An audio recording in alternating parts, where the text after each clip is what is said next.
Mise au point du 8 janvier 2021 du gouvernement légitime du Togo relatif à un message qui circule depuis quelques jours sur les médias publics.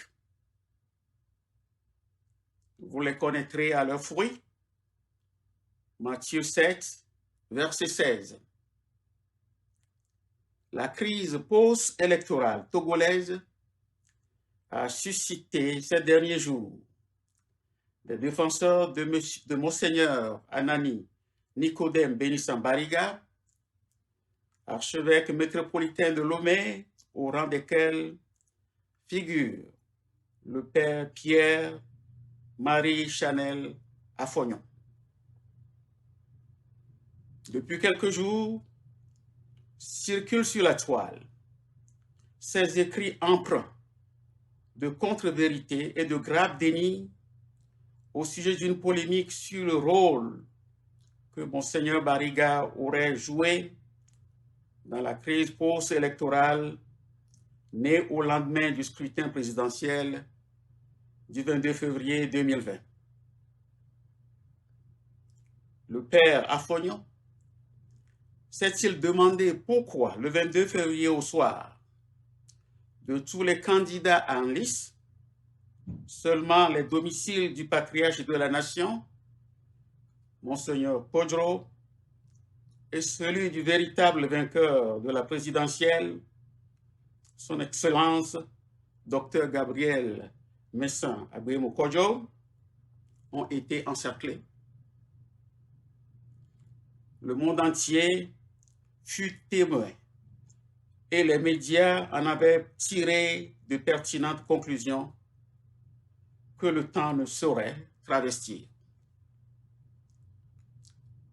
Quid du communiqué du 1er mars 2020 de la conférence épiscopale du Togo, CET, appelant au rétablissement de la vérité des urnes.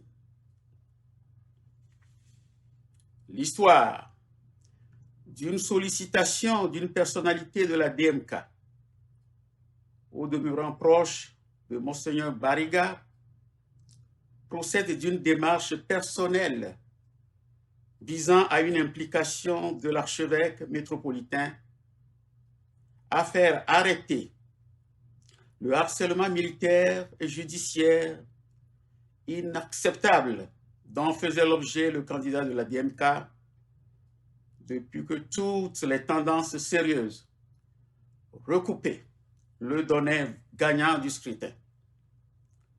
C'était à la veille du deuxième et de la deuxième convocation du président démocratiquement élu, son Excellence Dr Gabriel Agbemo Messan Kodjo, au service central de recherche et d'investigation criminelle, SCRIC, le 1er avril 2020.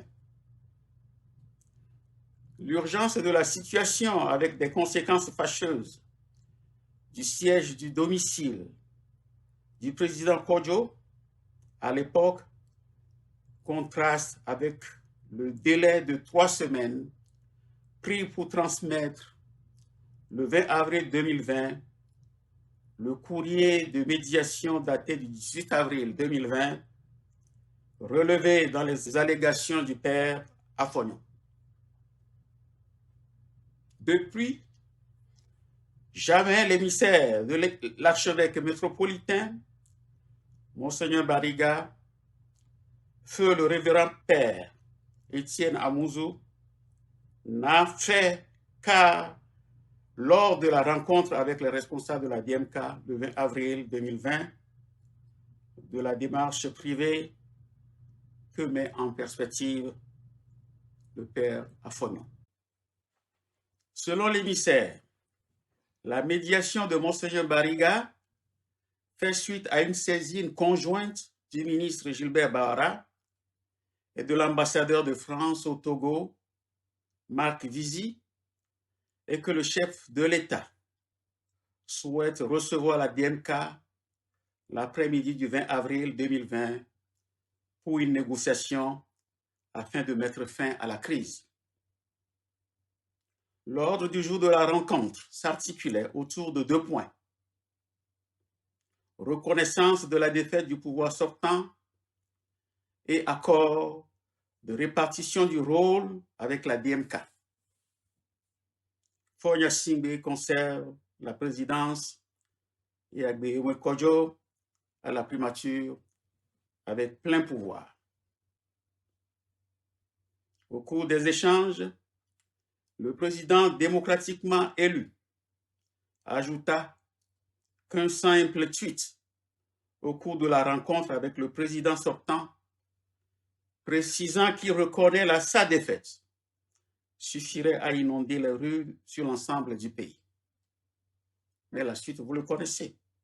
Pour mémoire et aux fins de confrontation, la rencontre avec l'émissaire de Monseigneur Bariga a eu lieu en présence du patriarche de la nation, Monseigneur Podro, entouré de son assistant personnel et des membres du Conseil des sages. Pourquoi avoir attendu la mort de l'émissaire de Monseigneur Bariga, révérend Père Étienne Amouzo, pour se fendre subitement dans une plaidoirie et oser parler de montage destiné à salir la mémoire du défunt sans confrontation des faits? Jusqu'où ira la perversion et la profanation de la mémoire du révérend Père Étienne Amouzo après qu'il ait été dûment mandaté par l'archevêque métropolitain de Lomé, Monseigneur Bariga, aujourd'hui confronté à la vérité en face des survivants de la rencontre du 20 avril 2020.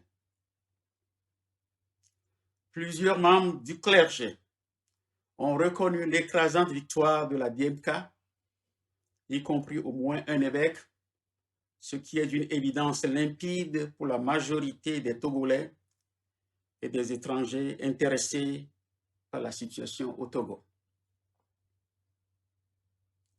Soulignons que 2 émissaires du pouvoir sortant auparavant furent porteurs de la même proposition. Les adversaires de la DMK, hostiles à cette victoire historique, évoquent l'absence de preuves, un mépris de la souveraineté populaire. Il faut faire appel de ce que le carnet des procès-verbaux sont autocollants. Et si le pouvoir sortant voulait la manifestation de la vérité des urnes, il suffirait de ne pas instrumentaliser les institutions chargées des élections ou de consulter les souches de ces carnets qui ont servi dans les bureaux de vote et sur lesquels sont transmis les décomptes visibles sur le tableau noir des salles de classe ayant servi de bureau de vote et qui indiquaient les écarts énormes entre le candidat de la DMK et ses autres concurrents. Par ailleurs, le corps diplomatique a exigé en vain les procès-verbaux de la présumée victoire de Faure Gnassingbé. Pourquoi donc le régime a-t-il refusé la proposition du département d'État américain d'un recomptage des bulletins bureau de vote par bureau de vote? Aujourd'hui, tout comme hier et plus que jamais, il n'y a qu'un seul débat qui vaille: le rétablissement de la vérité des urnes et la restitution du pouvoir usurpé au véritable vainqueur du scrutin du 22 février 2020. La Cour constitutionnelle n'a pas encore expliqué aux Togolais pourquoi elle a pris 2 décisions relativement à une seule élection et pas plus que les distorsions entre les chiffres provisoires officiels de la Commission électorale nationale indépendante CENI et les siens. Un exemple, la CENI dit le nombre d'inscrits, 3 614 056. La Cour constitutionnelle dit 3 738 786. Différentiel de 124 730. Nombre de votants. La CENI dit 2 769 286. La Cour constitutionnelle dit 3 349 989. Différentiel 580 703. Au niveau des suffrages exprimés, la CENI dit 2 779 557. La Cour constitutionnelle dit 2 486 876. Différentiel 192 681. Bulletin nul, la CENI dit 89 781. La Cour constitutionnelle dit 963 113. Différentiel 873 332.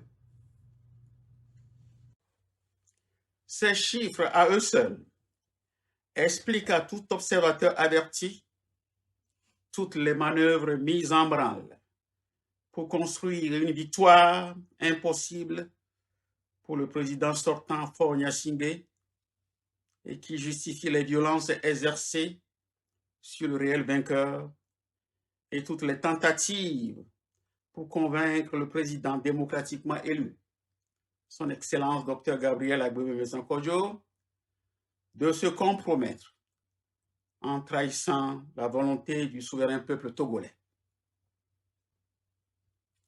Si, nonobstant la vérité historique, il est des hommes de Dieu qui veulent se rendre complices du pouvoir sortant, en accentuant la déshumanisation des Togolais, également peuple de Dieu, libre à eux et à leur serment de pasteur. Alors, trêve de diversion et halte à toute tentation de réécriture de l'histoire tendant à en ajouter à la frustration du peuple par un déni de la réalité. Devoir de respect pour le doyen du corps épiscopal et patriarche de la nation, Monseigneur Podro, de même qu'au peuple togolais meurtri par l'incurie politique dans la méditation de la pensée suivante de Howard Truman. Quand le chant des anges s'est calmé, quand l'étoile dans le ciel a disparu, quand les rois et les princes sont rentrés, quand les bergers sont de retour avec leurs troupeaux, le travail de Noël commence. Retrouver les perdus, guérir les brisés, nourrir les affamés, libérer le prisonnier, reconstruire les nations, apporter la paix entre les peuples, faire de la musique dans les cœurs. Signé Ben Kofi-Diagba, Premier ministre, chef du gouvernement. Je vous remercie.